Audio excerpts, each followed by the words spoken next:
les relations. On entend parler partout. C'est tellement important. Souvent, quand on dit le mot relation, on pense aux relations avec les êtres humains. Mais saviez-vous qu'on a des relations avec les matériaux et avec l'environnement même? Pensez à une vieille paire de chaussures que vous avez, que vous ne voulez pas vous débarrasser.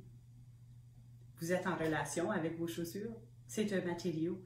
Quand on a un attachement émotionnel à quelque chose, nous sommes en relation. Pensez à un magasin qui a réorganisé. Vous rentrez et vous êtes perdu. Est-ce qu'il y a une émotion qui ressort? Vous êtes en relation avec vos environnements. Les environnements nous offrent différents sentiments ainsi que les matériaux. Avec les êtres humains, c'est un peu plus complexe. Pourquoi? Parce qu'on est chacun unique. On entre en relation avec notre propre bagage.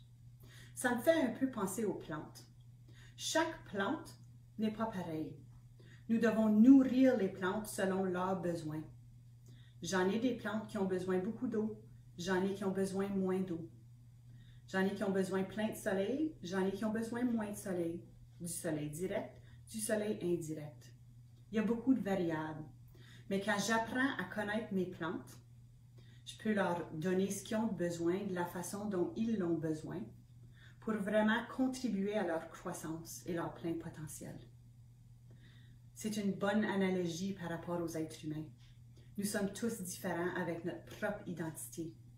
Pour entrer en relation avec les gens, il faut vraiment apprendre à les connaître. Qui sont-ils? Comment pouvons-nous contribuer à leur bien-être? Nous savons que dans le domaine de la petite enfance, les relations bienveillantes, chaleureuses et sécurisantes, c'est de grande importance. On en parle souvent. Mais comment entrer en relation? Un bon point de départ pour moi, c'est d'être en relation avec moi-même. Je suis avec moi-même à tous les jours, à tous les moments. Tellement souvent que des fois, j'oublie de me donner l'attention que je mérite. Des fois, lorsqu'on quelque chose qui existe, puis on le voit toujours, à un moment donné, on arrête de le voir. C'est un peu comme ça avec ma relation avec moi-même. Il faut que je fasse un exprès pour pouvoir être en relation avec moi. Je dois me donner l'attention que je mérite. Poser un regard intérieur et avec conscience de temps en temps. La relation avec les gens, comme je disais tantôt, est tellement unique. Je ne suis pas en relation avec mes enfants de la même façon que je le suis avec mes parents ou que je le suis avec mes amis, mes sœurs, mes collègues. C'est quand bien même une contribution de relation bienveillante, mais c'est différent parce que chacun s'emporte ou s'amène ou se présente tel qu'il est.